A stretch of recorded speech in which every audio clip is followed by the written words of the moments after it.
మన ఆత్మీయ ధ్యానం నిమిత్తమై లేఖన భాగాన్ని మనం ధ్యానం చేసుకుందాం.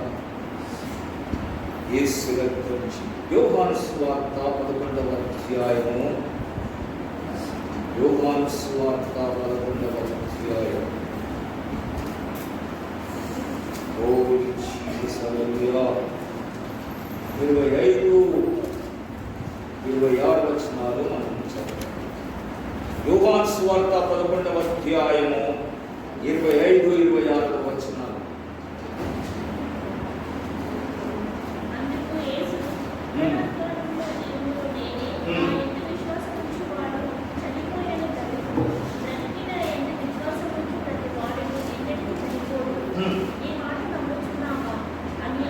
దేవుని పరిశుద్ధ నామమునకు స్తోత్రం. ఈ మాట నమ్ముచున్నావా? దేవుని బిడ్డలారా, యేసు ప్రభు మార్తా మరియా లాజరును ముగ్గురిని ప్రేమించాడు. లాజరు రోగే ఈ రోగముతో మరణించాడు. లాజరు రోగే ఉన్న సంగతి ప్రభువుకు తెలుపబడింది. అయినా ప్రభువు తక్షణమే రాలేదు. రోగముతో ఉన్నాడన్న తెలిసిందని ప్రభువు ఊరుకుంటూ రాలేదు. దేవుని యొక్క నామం మహిమపరచబడాలని లాజరు జీవితము ద్వారా, లాజరుతో కలిగిన రోగము ద్వారా దేవుని నామానికి ఘనత మహిమ కలగాలని యేసు ప్రభు ఆలస్యము చేశాడు.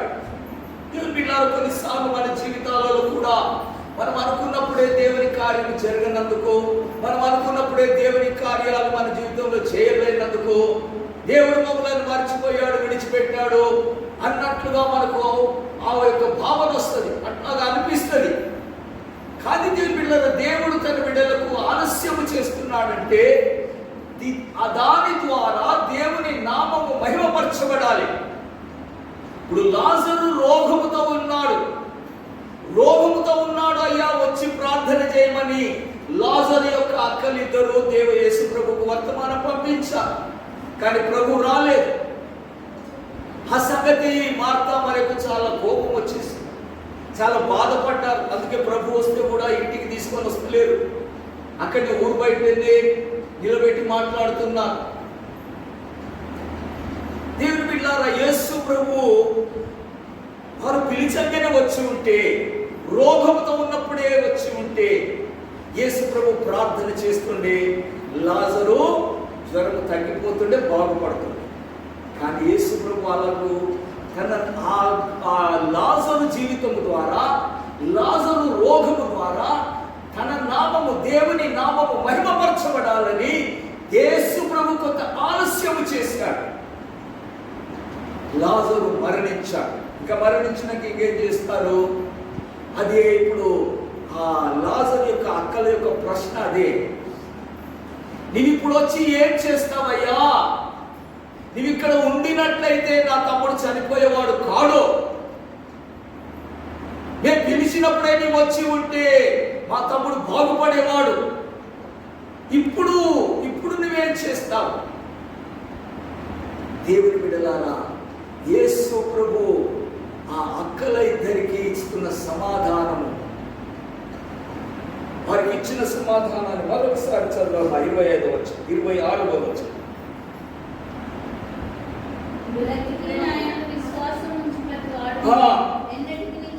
ఎన్నటికి చనిపోడు.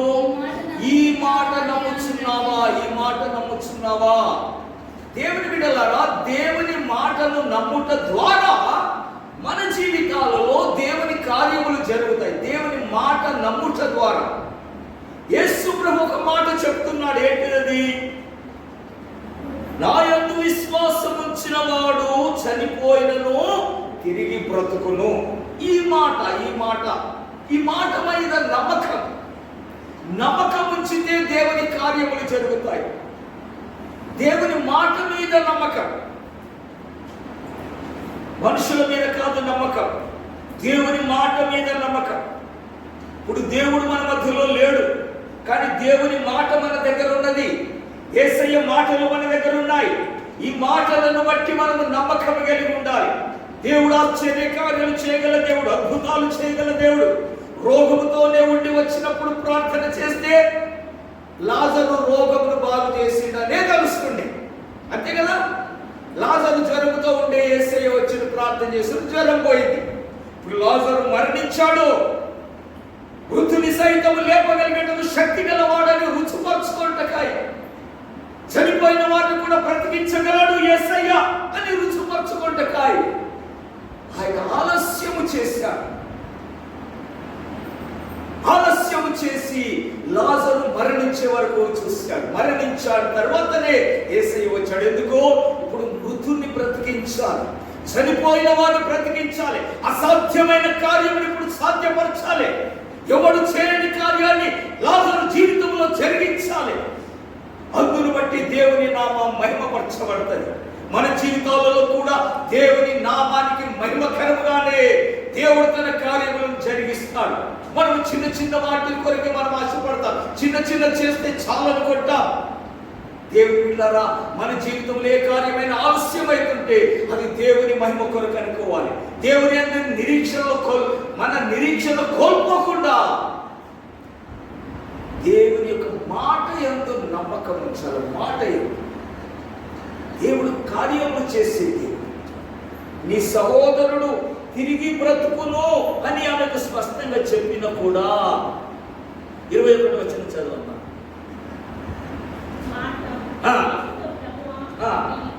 నీవిక్కడ ఉండిన ఎడల నా సహోదరుడు సావకుండును. 23వ వచనం.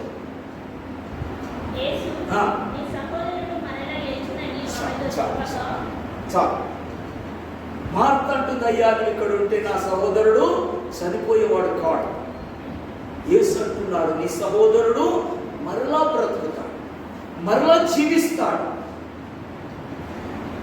నమ్మకం కలగడం లేదు, విశ్వాసం కలగడం లేదు. యేసు ప్రభు అక్కడ ఏడ్చాడు. ఎందుకొరకు ఏడ్చాడు? అందరూ వచ్చి ఏడుస్తుంటే ఏడ్చిన ఏడుపు కాదు ఇది. ఎందుకొరకు ఏడుస్తాడు యేసు ప్రభు? అసలు లాజరు చనిపోయాడు, ఆ అక్కలిద్దరు ఏడుస్తున్నారు, చుట్టాలందరూ ఏడుస్తున్నారు. వారి ఏడుపు చూసి యేసు ప్రభు ఏడ్చింది అనుకుంటున్నారా? యేసు ప్రభుకి తెలుసు కదా నేను లాజర్ను బ్రతికించబోతున్నానని. ఇంకెందుకు ఏడుస్తాడు యేసు ప్రభు? లాజర్ను ఎట్లా బ్రతికించడానికనే వచ్చాడు. ఆయన చనిపోయిండు, ఇక ఏడుస్తున్నాడు, ఇక బ్రతకడు అంటే అప్పుడు ఏదైనా దుఃఖపడుతుండొచ్చు. యేసు ప్రభు ఏడ్చిన ఏడుపు వీరి అవిశ్వాసాన్ని బట్టి ఏడ్చాడు. మార్త అవిశ్వాసాన్ని బట్టి ఏడ్చాడు, మరియా అవిశ్వాసాన్ని బట్టి ఏడ్చాడు. మార్తకు అదే అవిశ్వాసము, కనీసం మరియనన్న విశ్వాసం కలిగి ఉంటుందంటే మరియ కూడా విశ్వాసం పోయింది. యేసు పాదాల దగ్గర కూర్చొని వాక్యాన్ని విని పొందుకున్న మరియ కూడా ఇప్పుడు యేసు మాట యందు విశ్వాసం చెప్తుంది. 32వ వచనం చూడము ఒకసారి. 32వ వచనం. అంతటా మరియా యేసు ఉన్న చోటికి వచ్చి ఆయనను చూచి ఆయన పాదాల మీద పడి, ప్రభువా నీవు ఇక్కడ ఉండిన యెడల నా సహోదరుడు చావకుండునని. చూడండి మార్త అదే మాట మార్తకు తెలియకుండా మరియ వచ్చింది. మరియ కూడా అదే మాట మాట్లాడుతున్నది. మార్త ఏం మాట్లాడిందో మరియకు తెలియదు. ఈమె కూడా వచ్చి యేసు ప్రభు దగ్గర అదే అంటున్నది, సావకుండు. దేవుని కార్యములు మనలో మన ద్వారా దేవుడు జరిగించుకోవాలనుకుంటున్నాడు. మన ద్వారా దేవుని నామం మహిమపరచబడాలనుకుంటున్నప్పుడు మనం దేవుని మాట యందు నమ్మకం ఉంచుతాం, దేవుని వాక్యమందు నమ్మకం ఉంచుతాం. ఆయన ఆలస్యము చేస్తున్నాడంటే అది తన మహిమ కొరకు. మన ద్వారా దేవుని నామం మహిమపరచబడాలి, మన ద్వారా దేవుని కార్యములు అనేకులకు తెలియపరచబడాలి. లాజరు మృతులలో నుండి లేపిండని తెలిసిన తర్వాత అనేకులు ప్రభువును వెంబడించారు, అనేకులు ప్రభునందు విశ్వాసం ఉంచారు. లాజరు జ్వరముతో ఉన్నప్పుడు బాగు చేస్తుంటే అనేకులు విశ్వాసం ఉంచేవారు కారు, అనేకులు ప్రభు వైపు తిరిగేవారు కారు. అంటే దేవుని బిడ్డలారా, నీవు నమ్మిన ఎడల దేవుని మహిమను చూతువు అని ప్రభువు మార్తతో మరియతో అంటున్నాడు. 41 చదవమ్మా. అంతటా వారు ఆ రాయి తీసివేసిరి. 40 వచ్చింది. అందుకు యేసు నువ్వు నమ్మిన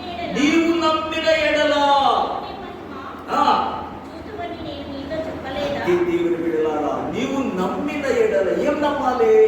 ఈ మాట నమ్ముచున్నావా అని ప్రభు అడిగాడు కదా. ఆ మాటను నమ్మితే, ఆ వాక్యాన్ని నమ్మితే, నేనే పునరుత్థానము, నేనే జీవమును, బ్రతికించువాడను నేనే, మృతి పొందించువాడు నేనే, తిరిగి మృతులను బ్రతికించగలవాడను కూడా నేనే. ఈ మాట నువ్వు నమ్ముచున్నావా? ఈ మాట నీ జీవితంలో జరుగుతుందని నమ్ముతున్నావా? మృతమైన స్థితిలో నుండి దేవుడు నిన్ను సజీవులుగా చేయగలిగిన దేవుడు ఆయన. ఈ మాట నువ్వు నమ్ము. దేవుడు నీ జీవితంలో మార్పులు తీసుకురాగలడు అని ఆయన చెబుతున్నాడు. పునరుత్థానమును జీవమును నేనే, బ్రతికించువాడను నేనే, జీవమునిచ్చువాడను నేనే. ఈ మాట నువ్వు నమ్ముచున్నావా? మృత స్థితిలో వెళ్ళిపోయాడు నీ యొక్క తమ్ముడు లాజరు, చనిపోయాడు, సమాధి చేయబడ్డాడు, వాసన పడుతున్నాడు, ఎవరికి నిరీక్షణ లేదు, బ్రతుకుతాడంటే. దేవుని బిడ్డలారా, ఈ మాట నువ్వు నమ్ము, దేవుని వాక్యాన్ని నమ్ము. ఈ జీవితంలో దేవుని వాక్యాన్ని నమ్మితే ఈ జీవితంలో మార్పులు తీసుకొని వస్తాడు. ఈ మాట నువ్వు నమ్ముచున్నావా? దేవుని వాక్యమందు నమ్మకం ఉంచితే దేవుడు మన జీవితంలో కార్యం చేస్తాడు. రండి, ఒక సంభవాన్ని మనము హెస్కేలు గ్రంథంలో నుండి ధ్యానం చేసుకుందాం. దేవుని మాటను నమ్మాలని దేవుడు మనల్ని కోరుతున్నాడు. 37వ అధ్యాయం 4-5 వచనాలు చదువు. హెస్కేలు గ్రంథం 37 4-5 వచనాలు.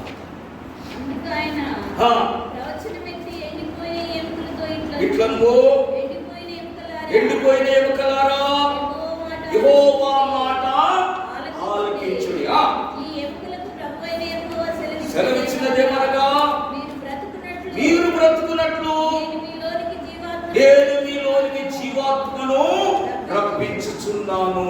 దేవుని బిడ్డలారా, దేవుడు తన ప్రవక్త అయిన హెస్కేలు బలపరిచి తన ఆత్మ ద్వారా అభిషేకించి ఎండిపోయిన ఎముకలతో నిండి ఉన్న ఒక లోయలోనికి నడిపించాడు. ఒక లోయలోనికి అన్ని ఎండిపోయిన ఎముకలు, మన ఎముకలన్నీ ఇవన్నీ బొక్కలు ఎక్కడెక్కడ చెల్లా చెదురై పడిపోయినాయి. ఆ యొక్క ఎముకల మధ్యలో తిరుగుతున్నాడు. అక్కడిక్కడ దేవుడు తిప్పి ఆ ప్రవక్తతో అంటున్నాడు, హెస్కేలు ప్రవక్త, ఈ ఎండిపోయి అక్కడిక్కడ చెదిరిపోయి పడిపోయిన ఈ ఎముకలతో మాట్లాడు,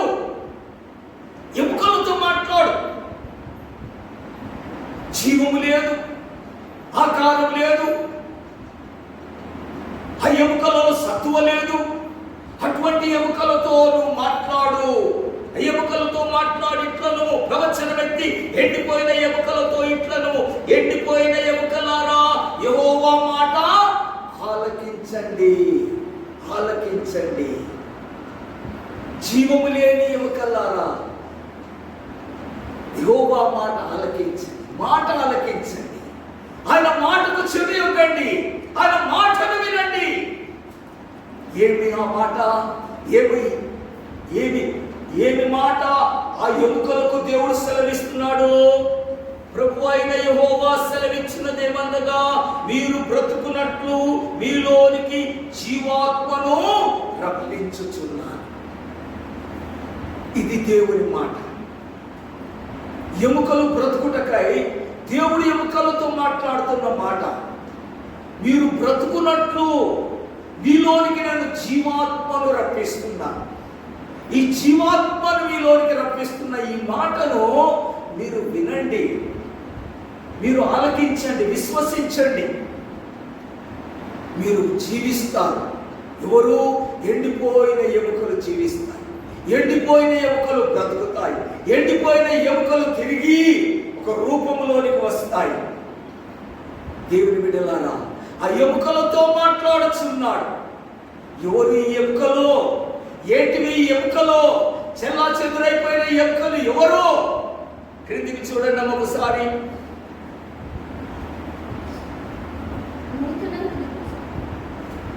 పదకొండవ వచనం.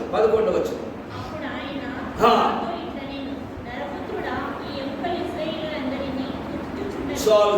ఈ ఎముకలు ఎవరిని సూచిస్తున్నాయి? ఇశ్రాయేలు ప్రజలు చూస్తున్నాయి. ఎముకలంటే ఎముకలు కావవి, అవి దేవుని ప్రజలు. వారు ఎండిపోయిన స్థితిలో ఉన్న దేవుని ప్రజలు. దేవుని బిడ్డలారా, వారు సత్వ లేని స్థితిలో ఉన్నారు, జీవము లేని స్థితిలో ఉన్నారు, ఉజ్జీవము లేని స్థితిలో ఉన్నారు, ఎముకల లాంటి నిర్జీవ స్థితిలో ఉన్నారు, చెల్లా చెదరపై వెళ్ళిపోయిన స్థితిలో ఉన్నారు. ఈ ఎముకలన్నీ ఇశ్రాయేలు ప్రజలు సూచించుచున్నవి. ఆ ప్రజలు ఏమనుకుంటున్నారంట, మన ఎముకలు ఎండిపోయేదే, మన ఆశ విఫలమాయదే, మనము నాశనమైపోతివే అని అనుకొనుచున్నారు. దేవుని బిడ్డలారా, దేవుని ప్రజలైన ఇశ్రాయేలులు అనుకుంటున్నారు, మన స్థితి ఎండిపోయిన స్థితి అయిపోయింది, మన జీవితము అయిపోయిన స్థితిలో ఉంది, నాశనం అయిపోయాము, ఇదిగో మన బ్రతుకులన్నీ దిగజారిపోయాయి అని వారు అనుకుంటూ, అయ్యో మాకు ఎవరు సహాయం చేసేవాడు లేడే, దేవుడు మమ్మల్ని మర్చిపోయాడు, దేవుడు మమ్మల్ని విడిచిపెట్టాడని ఇశ్రాయేలు ప్రజలు ఆ యెరూషలేమును విడిచిపెట్టి బబులోను దేశంలో చెరలోనికి వెళ్ళిపోయిన ఆ స్థితిలో దేవుడు వారితో మాట్లాడుతున్నాడు. ఆ భయంకరమైన స్థితిలో ఉన్నారు. అట్టి స్థితిలో ఉన్న దేవుని ప్రజలను దేవుడు దర్శించాడు. దేవుడు తన బిడ్డలను దర్శిస్తున్నాడు. దేవుడు తన ప్రజలతో మాట్లాడుతున్నాడు. నేను మిమ్మల్ని బ్రతికిస్తాను, నిర్జీవ స్థితిలో మిమ్మల్ని ఉజ్జీవింప చేస్తాను, మీ బ్రతుకులలో మరలా జీవమును సంతోషమును కలిగిస్తాను. ఎండిపోయిన ఎముకలారా, ఇశ్రాయేలు ప్రజలారా, దేవుని ప్రజలారా, నా ప్రజలారా, నేను మీలోనికి జీవమును పంపిస్తాను. జీవమును. ఈ మాట నమ్ముచున్నావా? ఈ మాట అంటూ నమ్ముచున్నావా? దేవుడు మనలోనికి జీవాత్మను పంపించగా 14వ వచనం కూడా ఒకసారి చదవమ్మా.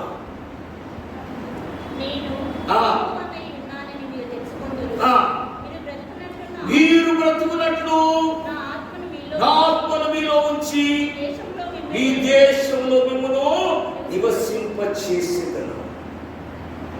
దేవుని బిడ్డలారా, ఎండిపోయిన ఎముకల స్థితి ఒకసారి ఆలోచించండి ఎట్లా ఉంటుందో. ఒక స్కెల్టన్, బొక్కలు మాత్రమే మిగిలి ఉన్నాయి. శరీరం లేదు, నరాలు లేవు, చర్మం లేదు, మాంసం లేదు, రక్తం లేదు, జీవం ప్రాణం లేదు. అటువంటి ఆత్మీయ స్థితిలో దిగజారిపోయిన స్థితి, ఒక ఆకారం లేదు, ఒక రూపం లేదు. దేవుని బిడ్డలారా, ఇలాంటి స్థితిలో ఉన్న దేవుని ప్రజలతో దేవుడు మాట్లాడుతున్నాడు. మా స్థితి, మా బ్రతుకులు అయిపోయాయి, మేము నశించిపోతిమి, విఫలమైనాము, నాశనమైపోతిమని అనుకొనుచున్నారు. నా ప్రజలారా, యెహోవా సెలవిచ్చినది, నా ప్రజలారా, 12వ వచనంలో, మీరున్న సమాధులను నేను తెరిచెదను, సమాధుల్లో నుండి మిమ్మల్ని బయటికి రప్పించి ఇశ్రాయేలు దేశంలోకి మిమ్మల్ని తోడుకొని వచ్చేదను. నా ప్రజలారా, నా జనులారా, మీ జీవితాలు విఫలమైపోయాయి, మీ బ్రతుకులు నాశనమైపోయాయని మీరు ఏడుస్తున్నారు, కురిగిపోతున్నారు, బలహీనులవుతున్నారు, ఎండిపోయిన జీవితాలతో ఉన్నారు. నా ప్రజలారా, నేను మీలోనికి జీవమును పంపిస్తాను, జీవాత్మను పంపిస్తాను, నా ఆత్మను మీలోనికి పంపిస్తాను, నా ఆత్మ ద్వారా మిమ్మల్ని బ్రతికిస్తాను, నా ఆత్మ ద్వారా మిమ్మల్ని మరలా ఒక రూపంలోనికి తీసుకొని వస్తాను. ఆ పైన ఒకసారి చూద్దాం. మనం 7-8 వచనాలు చదువు ఒకసారి. నేను ప్రవచించుచుండగా కలుసుకొనేను,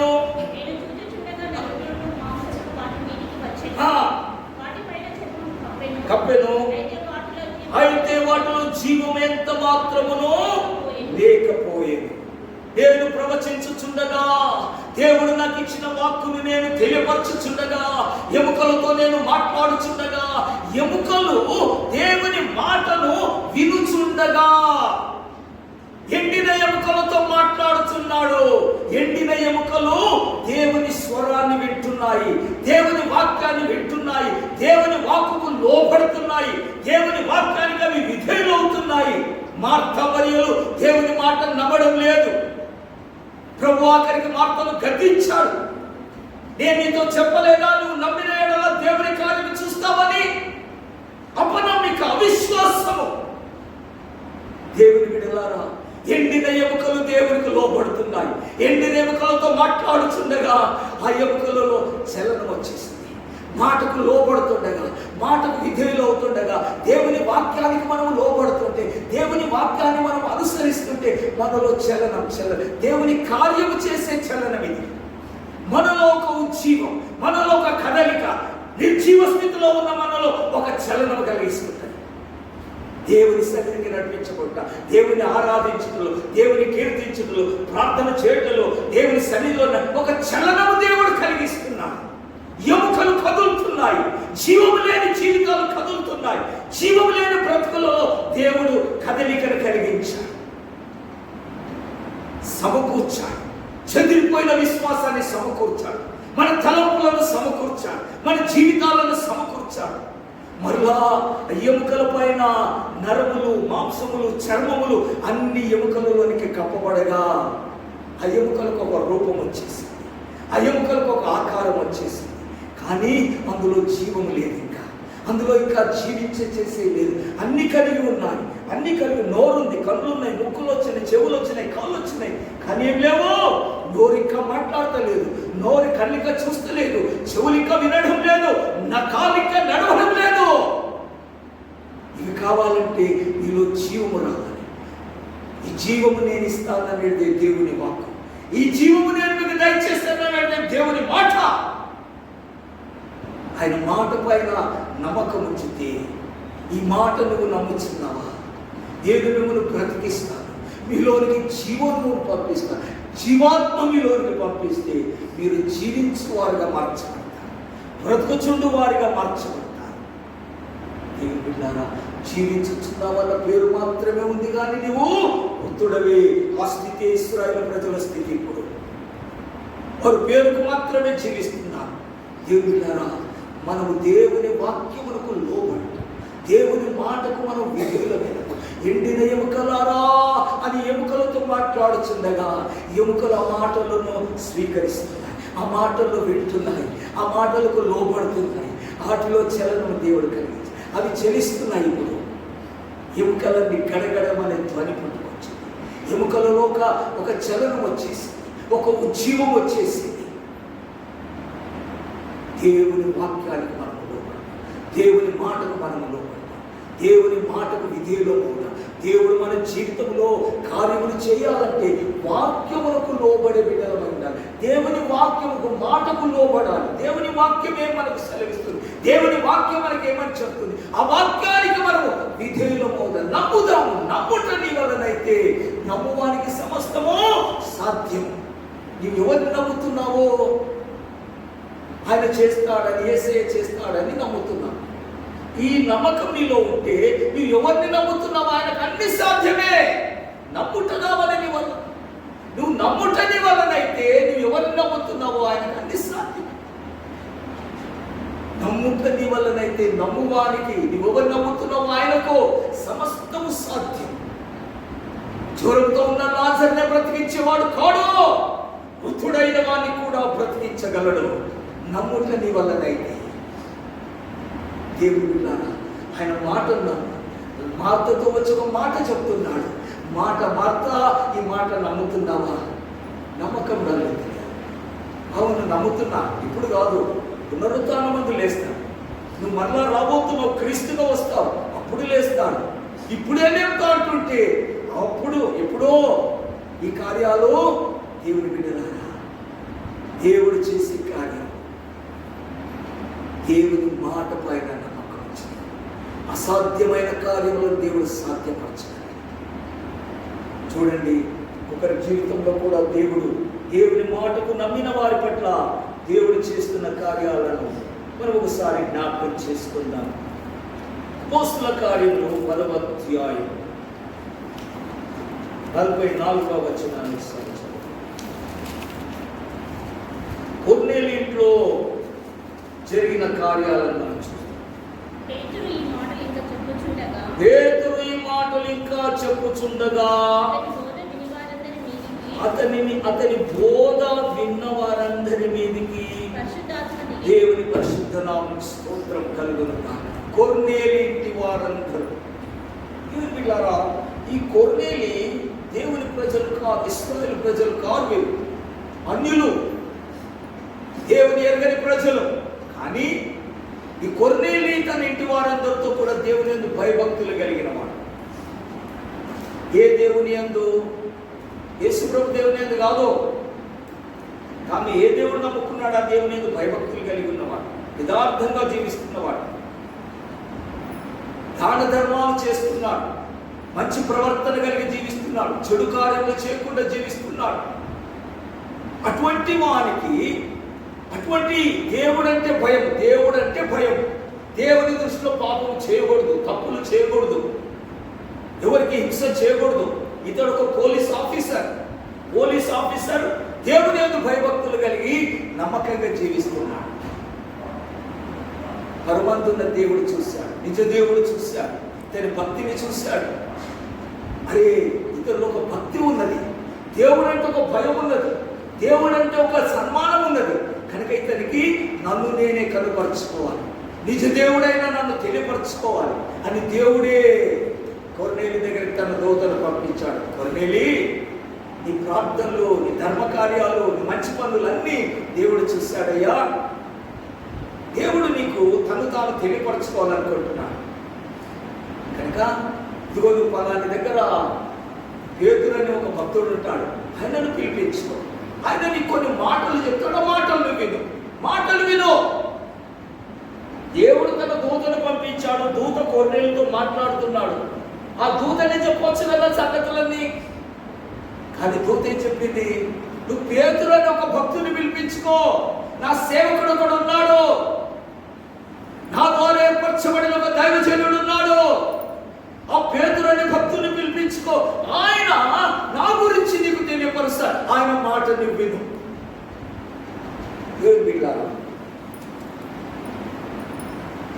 పేతురును పిలిపించుకో. ఇప్పుడు పేతురు అంటున్నాడు, పేతురు వచ్చి యేసు ప్రభువుని గురించిన సంగతులన్నీ చెప్తున్నాడు. 33 వచనం చదవం ఒకసారి. 33.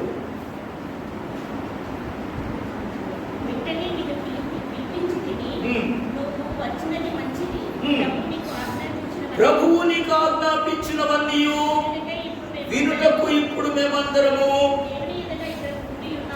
దేవుని ఎదుట ఇక్కడ కూడి ఉన్నాము. నీవు వచ్చినది మంచిది, ప్రభువు నీకేమేమి చెప్పాడో అవన్నీ మేము వినటందుకు సిద్ధంగా ఉన్నాం. వినాలి దేవుని బిడ్డ. ఎండిన ఎముకలతో మాట్లాడుతుంటే ఎముకలు దేవుని వాక్యాన్ని విన్నాయి, దేవుని స్వరాన్ని విన్నాయి, దేవుని వాక్యానికి లోపడ్డాయి, కనుక వాటిలోనికి జీవమును పంపించాడు. ఆ ప్రజలను బ్రతికించాడు, ఇశ్రాయేలు ప్రజలను దేవుడు వల్ల బ్రతికించాడు. ఇదిగో అన్యులు వీరు, దేవుని ఎరుగని ప్రజలు వీరు, ఇటువంటి వారికి దేవుడు తను తాను కనపరుచుకుంటున్నాడు. అయ్యా, నువ్వు వచ్చినది మంచిది, నీకు దేవుడు ఏమేమి చెప్పాడో అవన్నీ మాకు చెప్పు, మేము వినుటకు రెడీగా ఉన్నాం, వినుటకు సిద్ధముగా ఉన్నాం. దేవుని మాటలు వినుటకు. దేవుని బిడ్డలారా, పేతురు యేసు ప్రభువుని గురించిన సంగతులు మొదటి నుంచి చెప్పుకుంటూ వస్తున్నాడు, వివరించుకుంటూ వస్తున్నాడు. నజరేయుడైన యేసు జన్మ గురించి, ఆయన శిలువ మరణం గురించి, ఆయన పునరుత్థానమును గురించి, పరిశుద్ధాత్మను భూలోకమునకు దిగి వచ్చిన ఈ సంగతులన్నీ పేతురు కొర్నేలి ఇంట్లో ఉన్న వారందరికీ చెప్పుకుంటూ వస్తున్నాడు. ఇప్పుడు మరలా 44 వచనం చదవమ్మా. పేతురు ఈ మాటలు ఇంకా చెప్పుచుండగా అతని బోధ విన్న వారందరి మీదికి పరిశుద్ధాత్ముడు దిగి వచ్చింది. ఎప్పుడు దిగి వచ్చింది? పేతురు ఇంకా వాక్యాన్ని బోధిస్తూనే ఉన్నాడు, వాక్యం ముగించలేదు, వాక్యం అయిపోలేదు, ఇంకా వాక్యాన్ని తెలియపరుస్తూనే ఉన్నాడు. వారు వింటూనే ఉన్నారు, వాక్యాన్ని బోధిస్తూనే ఉన్నారు, వారు వింటూ ఉన్నారు. యేసయ్య గురించి తెలియని వారికి తెలియపరుస్తూ ఉన్నాడు, వారు వింటూ ఉన్నారు. దేవుని కార్యము జరుగుతుంది, చలనము జరుగుతున్న దేవుని బిడ్డలారా, వాక్యాన్ని దేవుని వాక్యాన్ని వారికి బోధించుచుండగా వినుచున్న వారిలో దేవుడు కార్యాన్ని మొదలుపెట్టాడు. వారిలో విశ్వాసం కలుగుతున్నది, వింటున్న వారిలో ఒక విశ్వాసం కలుగుతున్నది. దేవుని బిడ్డలారా, ఒక చలనము కలిగిపోతున్నది. వారు వాక్యం బోధించుచుండగానే, వారు దేవుని వాక్యము వింటూ ఉండగానే పరలోకము నుండి దేవుడు తన పరిశుద్ధాత్మను, జీవాత్మను వారిలోనికి పంపించాడు. వారు ఒక్కొక్కరిలో పరిశుద్ధాత్మ దేవుడు జీవంతో నింపాడు. వారి బ్రతుకులు మార్చబడ్డాయి, కొర్నేలి ఇంటి బ్రతుకులు మార్చబడ్డాయి. అన్యులుగా ఉన్న కొర్నేలి ఇంటి వారు దేవుని ప్రజలుగా మార్చబడ్డారు. నరకానికి పాత్రులైన కొర్నేలి ఇంటి వారు పరలోక రాజ్యానికి వారసుగా మార్చబడ్డారు.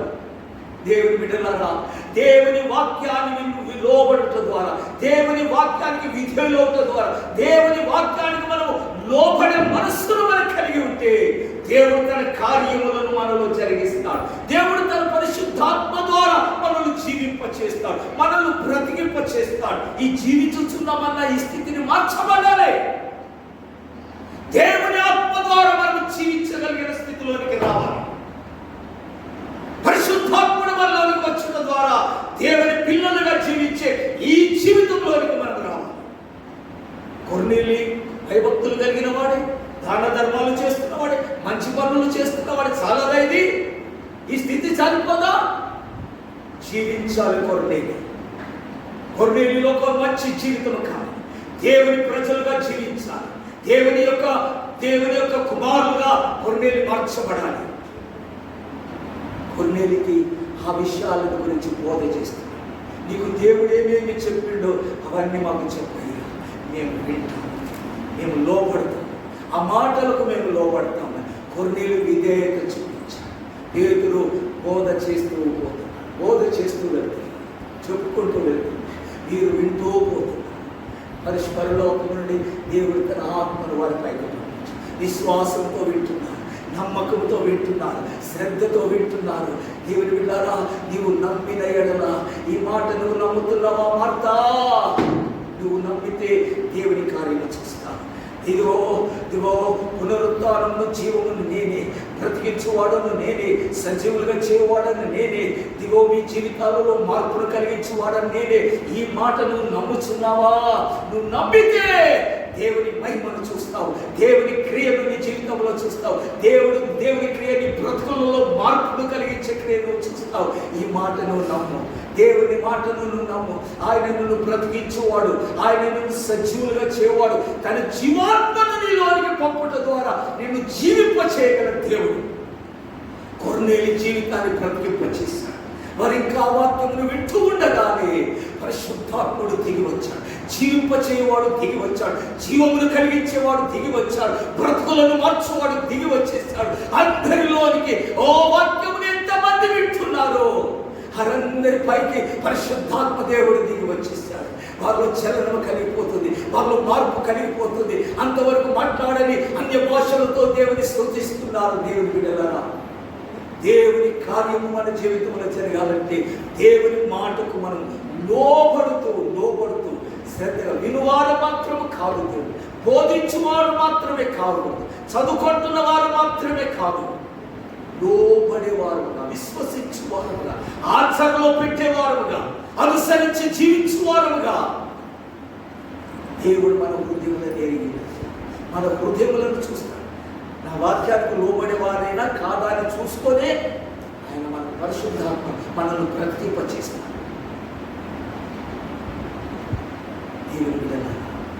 దేవుడు తన జీవాత్మను పంపించి కొన్నేరింటి వారందరినీ దేవుడు జీవింపచేశాడు. మరొక మాట 11వ అధ్యాయం, అది అపోస్తలుల కార్యము 11వ అధ్యాయం 14వ వచనం చూడండి.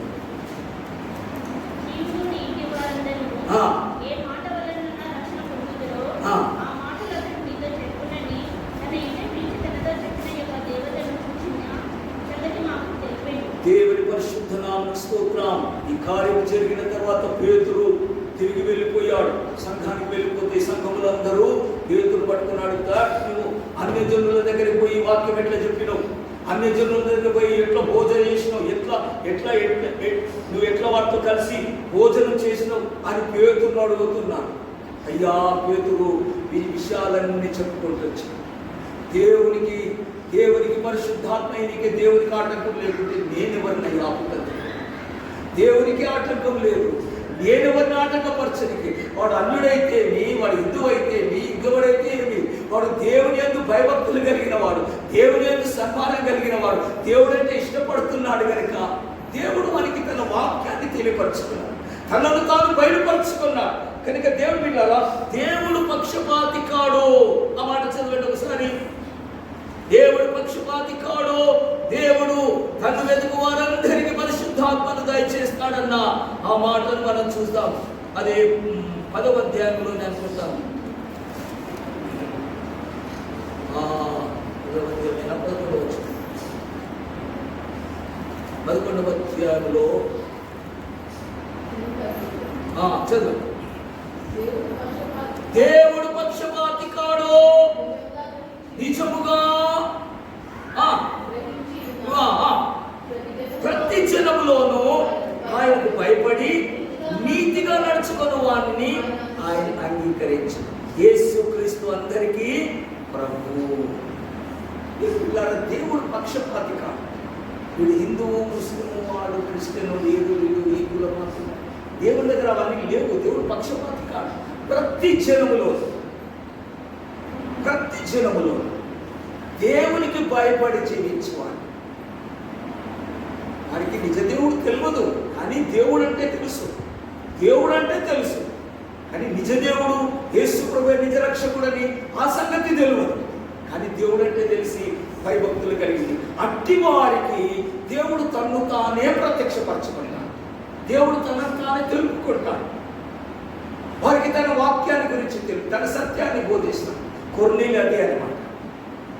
కొర్నేలి ఇశ్రాయేలుడు కాడు, క్రైస్తవుడు కాడు, కానీ దేవుడు అంటే భయము, భక్తి, మంచి క్రియలు చేస్తాడు. చెడు పనులు చేసేవాడు కాదు. అరే ఇటువంటి వాడు నా బిడ్డ కావాలి అని దేవుడు కొర్నేలిని దర్శించి తన దూతను పంపించి పేతురుని భక్తుని పిలిపించుకొని నా గురించిన సంగతులతో బోధిస్తాడు. విను. లోబడ్డాడు. కొర్నేలి లోబడ్డాడు. దేవుడు పక్షపాతి కాదు. ఈయనపై నీకు పరిశుద్ధాత్మనిచ్చి నీకు పరిశుద్ధాత్మను ఇవ్వకుండా ఉండేవాడు కాడు. ప్రతి జనములోనూ తనకు విధేయులైన వారికి, దేవుని బిడ్డలారా, ప్రతి జనములోనూ తనకు భయపడి నీతిగా నడుచుకుని వారిని ఆయన అంగీకరిస్తాడు. ప్రతి జనములో ఏ భేదం లేదు దేవుని దగ్గర. దేవుడు పక్షపాతి కాదు. ఏ కానీ నేనే కానీ ఎవరే కానీ నిజాయితీగా దేవునికి లోబడి వాక్యానికి లోబడి. దేవునికి లోబడడం అంటే ఇది. వాక్యానికి లోబడడమే దేవునికి లోబడడం. దేవునికి లోబడడం అంటే వాక్యానికి లోబడడమే. వాక్యాన్ని పాటించడమే దేవునికి లోబడడం. ఇది దేవుని మాట ఇది. దేవుని నోటి నుండి వచ్చిన మాట. ఈ మాటలు రాయబడ్డాయి. దీనికి మనకు లోబడితే దేవునికి లోబడుతున్నాం. దేవుడు పక్షపాతి కాడు. అందరికీ ఆయన ప్రభు. యేసుక్రీస్తు అందరికీ ప్రభు. కనుక ప్రతి జనములోనూ తనకు విధేయులైన వారికి ఆయన తన పరిశుద్ధాత్మ జీవింపచేస్తున్నాడు. ఎండిన ఎముకలైతేవి ఎముకలతో దేవుడు మాట్లాడుతున్నాడు. నీ జీవస్థితిలో ఉంటేవి దేవుడు మాట్లాడుతున్నాడు. నువ్వు బ్రతికించాలి. నీలోనికి జీవమును పంపిస్తే నువ్వు బ్రతుకుతావు. కొర్నేలి బ్రతకాలంటే కొర్నేలి మంచిగానే జీవిస్తున్నాడు, కానీ కొర్నేలిని బ్రతికించాలి. తన సేవకులుగా మార్చుకోవాలి, తన ప్రజలుగా మార్చుకోవాలి. కనుక పరిశుద్ధాత్మను కొర్నేలి ఇంటి వారందరికీ భయపడాలి. కొర్నేలి జీవించేవాడే, కొర్నేలి బ్రతుకువాడైపోయాడు. నీ జీవస్థితిని దేవుడు అంటే ఎవడు ఎరగని పరిస్థితుల్లో ఉన్న కొర్నేలి, దేవుడు ఎవడు ఎరగే స్థితి జీవాత్మను కొర్నేలిలోనికి పంపగా, కొర్నేలి ఇంటి వారిలోనికి పంపగా వారందరూ జీవించి వారిగా మార్చాలి. దేవుని బిడ్డలారా, దేవుని మాటకు లోచుచుండగా వాక్యము విన్నవారందరిలో వాక్యాన్ని వినాలి, వాక్యాన్ని పాటించాలి, నమ్మకం ఉంచాలి, వాక్యం విశ్వాసం ఉంచాలి. దేవుడు క్రియ జరిగిస్తాడు, దేవుడు కార్యములు చేస్తాడు. తన జీవాత్మను పంపుటే దేవుని కార్యం. తన పరిశుద్ధాత్మను వాళ్ళకి పంపుట ద్వారానే దేవుని కార్యం నీకు జీవింపచేసే స్థితిలోనికి తీసుకెళ్ళి దేవుని నామమున స్తోత్రం కలుగుగాక. యేసు రక్తం అపోస్తలుల కార్యం 16వ అధ్యాయంలో ఒక మాట చూస్తాం. 25వ వచనం. అయితే మధ్యరాత్రి వేళ ప్రార్థించుచు కీర్తనలు పాడుచుండిరి, ఖైదీలు వినుచుండిరి. అర్ధరాత్రి వేళ దేవుని బిడ్డలారా, అందరూ నిద్రపోవాల్సిన సమయంలో దేవుని సేవకులు చాలా దెబ్బలు తిన్న సేవకుడు, బట్టలు ఊడదీసి బెత్తాలతో కొట్టి రక్తాలు కార్చబడిన సేవకుడు పౌలు శీలలు. చాలా దెబ్బలు కొట్టారని రాయబడి, బట్టలు విప్పేసి. అటువంటి దెబ్బలు తిని చెరసాలలో వేయబడ్డారు. దేవుని వాక్యంను బోధించినందుకు చెరసాలలో జైల్లో తీసుకొచ్చి వదిలేసి కాళ్ళకు బేడీలేశారు, చేతులకు బేడీలేసి జైల్లో లోపల జైల్లో పెట్టేసి, బయట కూడా కాదు, లోపల జైల్లో పెట్టేసి అర్ధరాత్రి వేళ ఏడవాల్సిన పరిస్థితి, అమ్మా అయ్యాన్ని మూలగాల్సిన పరిస్థితిలో వారు దేవుని ఏం చేస్తున్నారు? ప్రార్థన చేస్తున్నారు, దేవుని కీర్తిస్తున్నారు, అర్ధరాత్రి వేళ దేవుని ఆరాధిస్తున్నారు, దేవునికి స్తుతులు చెల్లిస్తున్నారు. తమకు కలిగిన గాయములను బట్టి, నొప్పులను బట్టి, దెబ్బలను బట్టి దేవుని స్తుతిస్తున్నారు. దేవుని పిల్లరా, అక్కడ దేవుని ప్రార్థన చేస్తున్నారు.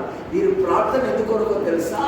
వారి కలిగిన దెబ్బల కొరకు కాదు ప్రార్థన, వారు తిన్న రక్తాలు కాల్చిన దాని కొరకు కాదు. దేవా ఇది మాకు ఇన్ని దెబ్బలు కొట్టారు, అయ్యో దేవా వారికి శిక్షించు, ఈ ప్రార్థన కాదు. ఇప్పుడు మరి లోపల జైల్లో వేస్తే ఆ లోపల జైల్లో ఖైదీలు కనబడ్డారు. జైలు ఒక్కొక్క రూమ్లో ఖైదీలు ఉన్నారు, అందరికి బేడీలు వేయబడి ఉన్నాయి. ఖైదీలకు బేడీలు వేసి రూమ్లలో పెట్టి రూమ్లకు తాళం వేసి ఆ దృశ్యాలు చూశారు ఈ భక్తులు. ఆ యొక్క బంధకాల్లో ఉన్న వారిని చూశారు, చెరసాలలో ఉన్న వారిని చూశారు. పాప జీవితం జీవిస్తే చెరసాలలో వచ్చారు, చెడు జీవితం జీవించినందుకు చెరసాలలో వేయబడ్డారు, జైల్లో వేయబడ్డారు. వారి జీవితాలను చూశారు. వీరు పట్టలేకపోయారు, హృదయం తట్టుకోలేకపోయింది. వారి నిమిత్తమై వారు దేవునికి మొరపెడుతున్నారు, వారి గురించి దేవుని కీర్తిస్తున్నారు, వారి కొరకై దేవుని సన్నిధిలో ప్రార్థన చేస్తున్నారు. దేవుని వీరు ప్రార్థన చేయుట, పౌలు శీలలు ప్రార్థన చేయుట, వారు కీర్తించుట, వారు పాటలు పాడుట ఖైదీలు వింటూ ఉన్నారు. వీరి మాటలు వారు వింటూ ఉన్నారు. బంధకాలలో ఉన్నవారు వింటూ ఉన్నారు, చెరసాలలో ఉన్నవారు వింటూ ఉన్నారు, పాపము చేసిన వారు వింటూ ఉన్నారు. అపరాధముల చేత, పాపముల చేత చచ్చిన స్థితిలో ఉండి బంధకాలలో ఉన్న ఖైదీలో ఉన్నవారు వీరి యొక్క ప్రార్థనలు వింటున్నారు, వీరి యొక్క పాటలు వింటున్నారు. దేవుని బిడ్డలారా, వీరు పాడుతుండగా, వీరు ప్రార్థనలు చేస్తుండగా బంధకాలలో ఉన్నవారు వింటూ ఉండగా వారు వింటూ ఉన్నారు, శ్రద్ధగా వింటూ ఉన్నారు. దేవుడు పరలోకము నుండి చూసిన దేవుడు తన కార్యమును జరిగించ మొదలు పెట్టాడు. తన ఆత్మను దేవుడు పంపించేశాడు. పరిశుద్ధాత్మ కార్యము ఆ యొక్క చెరసాలలో దేవుని కార్యమును జరిగిస్తున్నాడు. దేవుని బిడ్డలారా, వారు పాడుచుండగా, ప్రార్థిస్తుండగా ఖైదీలు నిలుచుండగా ఏం జరిగిందమ్మా? అఖండించదు. అప్పుడు అకస్మాత్తుగా మహాభూకంపం కలిగెను, చెరసాల పునాదులు అదిరెను, తలుపులన్నీ తెరుచుకొనెను, అందరి బంధకాలు ఊడెను. దేవుని నామమునకు స్తోత్రం, హల్లెలూయా. అకస్మాత్తుగా. ఎందుకు ఇంత అకస్మాత్తుగా ఎందుకు జరిగింది? ఇదిగో దేవుని భక్తులు, పౌలు శీలలని దైవజనులు దేవునిని స్తుతిస్తున్నారు, ప్రార్థన చేస్తుండగా బంధకాల్లో ఉన్నవారు, పాప బంధకాల్లో ఉన్నవారు, దేవుని బిడ్డలారా, వారు వీరి ప్రార్థనలు వింటున్నారు, శ్రద్ధగా ఆలకిస్తున్నారు. దేవునికి మొరుపెడుతుంటే వారు శ్రద్ధగా వింటున్నారు. కార్యము జరిగిపోతున్నారు, పశ్చాత్తాపడుతున్నారు, దుఃఖపడుతున్నారు. దేవుని బిడ్డలారా, వీరి కొరకై, చెరసాలలో ఉన్న వారి కొరకై పౌలు శీలలు ప్రార్థన చేస్తున్నారు. వారి కొరకై వీరు దేవుని మొరపెట్టుకుంటున్నారు. వారి విమోచన కొరకై దేవుని ప్రార్థన చేస్తున్నారు. వీరి విమోచన కొరకు కాదు, ఈ జైల్లో నుండి మమ్మల్ని తప్పించమని పౌలు శీలలు తమ కొరకు కాదు, బంధకాలలో ఉన్న వారి కొరకై, ఇంకా చెరసాలలో ఉన్న వారి కొరకై, ఇంకా ఖైదీలో ఉన్న వారి కొరకై, విడుదల లేని వారి కొరకై, ఇంకా అన్ని స్థితిలో, కొన్ని స్థితిలో అలాంటి వారిలో ఉన్న వారి నిమిత్తమై దేవుని బిడ్డలారా, దేవుని భక్తులు ప్రార్థన చేస్తున్నారు. ఆ ప్రార్థనలో ఇదిగో వారు శ్రద్ధగా వింటున్నారు. దేవుడు తన కార్యము అకస్మాత్తుగా పరలోకము నుండి దేవుని శక్తి దిగి వచ్చింది. ఆ శక్తికి ఇదిగో ఆ చెరసాల తట్టుకోలేకపోతున్నది, ఆ ఆ చెరసాల పునాదులు కదిలిపోతున్నాయి. ఆ పరలోకం నుండి దిగి వచ్చిన దేవుని శక్తికి సాతాను కోట గోడలు కదిలిపోతున్నాయి. గడగడగడ మన శబ్దం వచ్చేసింది. బంధించిన సాతాను బంధకాలు తలుపులన్నీ తెరుచుకున్నాయి. దేవుని బిడ్డలారా, ఒకరొకరు వేసిన బేడీలన్నీ ఊసిపోయినాయి. ఒక్కొక్కరి జీవితంలో దేవుడు కార్యం చేస్తున్నాడు. ఒక్కొక్కరి బంధించిన బంధకాలను దేవుడు విడుదల దయచేస్తున్నాడు. దేవుని బిడ్డ, దేవుని వాక్యాన్ని వింటుండగా, దేవుని సన్నిధిలో మనం కనిపెట్టుచుండగా, దేవుని యొక్క ప్రార్థనకు మనం శ్రద్ధగా ఆలోచించుండగా, ఒకరు ప్రార్థన చేస్తుంటే మనం మౌనంగా ఉండేది కాదు. ప్రార్థనతో ఏకీభవించాలి, ప్రార్థనతో అంగీకరించాలి, ప్రార్థనను ఒప్పుకోవాలి. వారు చేసే ప్రార్థనతో మనం కూడా ఏకీభవించినప్పుడే దేవుని కార్యం జరుగుతుంది. ఒకరు ప్రార్థన చేస్తే మనం అందరం మౌనంగా ఉంటాం. కొంచెంసేపు అయితే నిద్రలో సాతా నిద్రపోయి ఆల్రెడీలో పాల్ బ్రదర్ ప్రార్థన చేసుకుంటే గంట సేపు కరెక్ట్ చేస్తాం. అయిపోతుంది, నిద్రపోతాం, లేదా లేచి దేవుని బిడ్డలారా, ప్రార్థనతో ఏకీభవించాలి. వారు పలుకుతున్న ఒక్కొక్క మాటతో మనం ఏకీభవించాలి. మాటతో మనం కూడా ఐక్యపరచబడాలి. ప్రార్థనలు బలపరుస్తూ ఉండాలి. ప్రార్థనలు శ్రద్ధతో ఆలకిస్తుండాలి. ఆ ప్రార్థన ఆలకించడం ద్వారా నీలో చలనం కలుగుతుంది. నీతో మాట్లాడతలేడు, ప్రార్థిస్తున్నవాడు నీతో మాట్లాడతలేడు, దేవునితో మాట్లాడుతున్నాడు. దేవునికి మొరపెట్టుకుంటున్నాడు, దేవుని అడుకుంటున్నాడు, దేవునిలో విజ్ఞాపన చేస్తున్నాడు. ఆ విజ్ఞాపనతో నువ్వు ఏకీభవించు, ఆ ప్రార్థనతో నువ్వు ఏకీభవించితే దేవుడు తన కార్యాలు జరిగిస్తాడు. చెరసాల పునాదులు కదిలిస్తాడు. దేవుని బిడ్డారా, మన జీవితంలో ఏ బంధకాలు ఉన్నాయో, ఏ యొక్క పేడీలు వేయబడినో, ఏ అపవాది బంధకాలతో ఉన్నారు. ఎంతో మంది మన సొంత వారు ఉన్నారు, వారికి విడుదల లేదు. వారి ఇంకా పాప బంధకాల్లో ఉన్నారు, వారి ఇంకా విడుదల లేని జీవితాలలో ఉన్నారు. ఈ రాత్రి కాలం మనం కూడా వారి నిమిత్తమై ప్రార్థించబడేలాగా ఉన్నాం. మనం కూడా వారి కొరకై విజ్ఞాపన చేసేవారిగా ఉన్నాం. కార్యం చేసేవాడు నువ్వు నమ్మిన ఎడల దేవుని మహిమను చూస్తావు. ఈ మాట నువ్వు నమ్మిన ఎడల దేవుని కార్యములను చూస్తావు. దేవుని ప్రేమిడలారా, పౌలు శిలను ప్రార్థన చేయుచుండగా ఖైదీలు వినుచుండిరి. అని ప్రార్థన ఏం ప్రార్థించుకుంటారో ప్రార్థించుకొని మనకెందుకు లేరో మనం పడుకుందామని. దేవుని కార్యము చేయాలి. దేవుని కార్యం మన జీవితంలో చేయాలి. దేవుడు మాట్లాడుచున్నాడు. ప్రవచనం ఎత్తి ఎండి నేమికలతో మాట్లాడయ్యా, ఎండి నేమికలారా యెహోవా సెలవిస్తున్నాడు. యెహోవా మాట్లాడుచున్నాడు, మీతోనే మాట్లాడుచున్నాడు. మిమ్మల్ని బ్రతికించినట్లుగా మీలోనికి జీవాత్మను పంపిస్తానంటున్నాడు. ఈ మాట నమ్ముతున్నావా? ఎండిపోయిన స్థితిలో ఉన్న దేవుని బిడ్డలారా, నిర్జీవ స్థితిలో ఉన్న దేవుని బిడ్డలారా, జీవిస్తున్నామన్న పేరు మాత్రం ఉంది, జీవము లేని స్థితిలో ఉన్న దేవుని బిడ్డలారా, మీలోనికి తన జీవాత్మను పంపించి మిమ్మల్ని జీవింప చేస్తాననేది దేవుడు నీతో మాట్లాడుతున్న మాట. నేను జీవింప చేస్తాను, బ్రతికింప చేస్తాను, నా ఆత్మను మీలో ఉంచి మిమ్మల్ని జీవింప చేస్తాను. మీ స్వదేశంలోనికి మరలా నడిపిస్తాను. మీ యొక్క సొంత దేశంలోనికి, అనగా దేవుని ఆరాధించే దేశంలోనికి, దేవుని మహిమపరిచే దేశంలోనికి, ఆయన సన్నిధిలోనికి మరలా మేము నడిపించబడినట్లుగా, దేవునితో సహవాసం చేసే జీవితంలో నడిపించబడి నా ఆత్మను మీలో ఉంచి మిమ్మల్ని మరలా బ్రతికి. ఈ మాటను నమ్ముచున్నావా? దేవుని చివరికి ఒక వాక్యాన్ని జ్ఞాపకం. ఎవడైనా నా స్వరము విని, నా మాట విని నేను తట్టుచున్నాను, నేను మాట్లాడుచున్నాను, నేను మీతో మాట్లాడుచున్నాను. మీ హృదయం అనే తలుపు దగ్గరకు వచ్చి మీతో డైరెక్ట్గా మాట్లాడు. నా స్వరము వింటున్నాను, నా స్వరము వింటున్నాను, కానీ దానికి లోబడ, దానికి విధేయత చూపించు. నీ తలుపు తెరవచ్చటే నువ్వు చూపించే విధేయత, అంగీకారము తెలుపుటయే.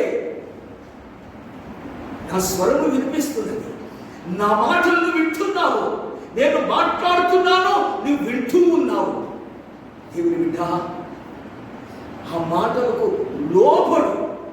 ఆ స్వరము విని తలుపు తీ. లోపట వింటున్నాను, తలుపు మాత్రము తీయను, విధేయత మాత్రము చూపను, లోపడను. వాక్యము వింటాను, వెళ్ళిపోతాను. వాక్యానికి లోబడి ఎవడైనను నా స్వరము విని తలుపు తీస్తే నేను లోపలికి వస్తాను, నీ లోపలికి వస్తాను, జీవాత్మను నీలోనికి పంపిస్తాను, నీలో నేను జీవిస్తాను, నీలో నేను సహవాసం చేస్తాను, నీతో కలిసి నేను, నాతో కలిసి నీవు సహవాసం చేసే అనుభవంలోనికి నిన్ను నడిపిస్తాను. కొర్నేలి, నువ్వు దేవుడు అంటే భయభక్తులుగా నేను వాడవే. దాన ధర్మాలు చేస్తున్నావు, మంచి పనులు చేస్తున్నావు, చెడు పనులు చేస్తలేవు. కానీ నేను నీలో లేనయ్యా, నేను నీలోనికి రావాలి, నేను నీతో సహవాసం చేయాలి. నా మాటలు నువ్వు, నా మాటలు చెప్పే ఒక సేవకు నేను పరిచయం చేస్తున్నాను, నా గురించి తెలియపరిచే ఒక బోధకుని నీకు చూపిస్తున్నాను. అతను పిలిపించుకొని మాటలు విను, నా మాటలు చెప్తాడు అతడు, నా ఉద్దేశంలో నీకు తెలియపరుస్తాడు. ఆ మాటలు విను విను, దానికి రెస్పాండ్ కా, నా వాక్యానికి నువ్వు లోపడు. పేతురు చెప్పుచుండగానే, కొర్నేలి వినుచుండగానే, కొర్నేలి మనసు దేవుని వాక్యం వైపు తిరుగుచుండగానే దేవుడు తన జీవాత్మను కొర్నేలిలోకి పంపి కొర్నేలిని జీవింపచేస్తాడు, కొర్నేలి బ్రతికింపచేస్తాడు. దేవుడి ఖైదీలు వినుచుండగానే, బంధకాలలో ఉన్నారు, వేడులు వేయబడి ఉన్నాయి, రూమ్ లో తాళం వేసి ఉన్నాయి. అయినా అయినా అయినా ఇదిగో పౌలు శిలలు చేసే ప్రార్థనలు వింటున్నారు, వారు పాడుతున్న పాటలు వింటున్నారు. దేవుని వింటున్నారా? వారు శ్రద్ధగా ఆలకిస్తున్నారు. వారిలో ఏ మార్పు జరిగిపోయిందో, వారిలో ఏ కార్యము జరిగిపోయిందో, ఎంతమంది పాపము చేసి వచ్చారు, ఎంతమంది నరహత్యలు చేసి వచ్చారు, దొంగతనాలు చేసి వచ్చారు, అబద్ధాలు చెప్పి వచ్చారు, మోసాలు చేసి వచ్చిన వారు, బంధకాలలో బంధించబడిన ఖైదీలందరి జీవితాలలో ఇదిగో వారి పాటలు, వారి ప్రార్థనలు, వారి జీవితాలలో కార్యములు చేశాయి. దేవుళ్ళ బంధకాలను ఊడగొట్టేసినాయి, చెరసాల తలుపులు తెరవజేశాయి, చెరసాల పునాదులనే కదిలించి వేశాయి. విడుదల విడుదల విడుదల విడుదల. ఆ రాత్రి కాలం మంది అందరూ బాప్తీసం పొందారు, అందరూ దేవుని పిల్లలుగా మార్చబడ్డారు. నువ్వు నమ్మిన ఎడల నీ జీవితంలో, మరొక్కొక్కరి జీవితంలో, మన కుటుంబ జీవితంలో దేవుని బిడ్డలారా దేవుని కార్యము జరిగించబడ్డాయి. నిన్ను బ్రతికించాలి, నిన్ను బ్రతికించాలి, నువ్వు జీవించాలి. అప్పుడే దేవుని నామమునకు మహిమ. లాజరు, రోగి అయిన లాజరు స్వస్థపరిస్తే కాదు, మృతుడైన లాజరు బ్రతికిస్తే ఆయన నామమునకు మహిమ. నీలో జీవాత్మ నుంచి నిన్ను జీవింప చేయడం ద్వారా దేవుని నామం మహిమపరచబడతాయి. నీలో తన పరిశుద్ధాత్మ నుంచి నిన్ను బ్రతికించడం ద్వారా దేవుని నామం మహిమపరచబడుతుంది. దేవుని బిడ్డ, ఈ మాటను నమ్ముచున్నా, ఆయన బ్రతికిస్తాడని, ఆయనను బ్రతికింప చేస్తాడని నువ్వు నమ్మిన ఎడల దేవుని క్రియ చేస్తావు. ప్రార్థన చేస్తావు. అందరూ మోకరించి తలలు వచ్చి హల్లెలూయా హల్లెలూయా హల్లెలూయా హల్లెలూయా హల్లెలూయా హల్లెలూయా హల్లెలూయా హల్లెలూయా హల్లెలూయా. నువ్వు నమ్మితే దేవుని మహిమను చేస్తావు. అందరూ మోకరిస్తారు. దేవుడి బిడ్డ, దయచేసి మోకరించగలిగిన వారందరూ మోకరిస్తారు. అందరూ ప్రార్థనలో ఏకీభవిస్తారు. దేవుడి బిడ్డలారా, దేవుడు మన పట్ల కూడా తన కార్యములు చేయటకాయ, తన క్రియలు చేయటకాయ, మనల్ని బ్రతికించడం కొరకాయ దేవుడు నేడు కూడా సమర్థుడై ఉన్నాడు. మార్పు లేని మారని దేవుడై ఉన్నాడు. హల్లెలూయా హల్లెలూయా. ఆనాడు యేసుకేలు ప్రభుత్వం ద్వారా ప్రవచించి తన ప్రజలకు విడుదల దయచేసిన తన జీవాత్మ నుంచి బ్రతికించిన దేవుడు ఇదిగో ఇదిగో కొర్నేలి అన్యులు వారిని బ్రతికించిన దేవుడు, చెరసాలలో ఉన్న ఖైదీలను బ్రతికించిన దేవుడు. ఈరోజు మన స్థితిలో కూడా ఏ స్థితిలో మనం ఉన్నాం, దేవుని ప్రజలమే కానీ ఇదిగో బబులోను దేశంలో ఉన్నామా, అన్యుల దేశంలో ఉన్నామా, దేవుని సహవాసం లేని దేశంలో ఉన్నామా? దేవుని బిడ్డలారా, అక్కడి నుండి కూడా నిన్ను బ్రతికిస్తాడు, అక్కడి నుంచి కూడా నీలో జీవాత్మ నుంచి బ్రతికిస్తాడు. నీవు అన్యుడవా, దేవుని ఎరగని వాడవా, ఆయనను దేవుడు నేను బ్రతికిస్తాడు. తన ఆత్మ నీలోకి పంపి నేను బ్రతికిస్తాడు. పాపం అనే బంధకాల్లో ఉన్నారా దేవుని బిడ్డలారా? అపవాది బంధకం, అపవాది వశము, అక్కడ కూడా దేవుడు దర్శిస్తున్నాడు, అక్కడ కూడా దేవుడు నీతో మాట్లాడుతున్నాడు, అక్కడ కూడా వారితో కూడా దేవుడు మాట్లాడుతున్నాడు. వారికి కూడా విడుదల, అపవాది కోట గోడలు కూల్చివేస్తున్నాడు. మన జీవితాలలో కూడా దేవుడు కార్యం. నువ్వు నమ్మిన ఎడల దేవుని మహిమను చూస్తాడు. శక్తి చేత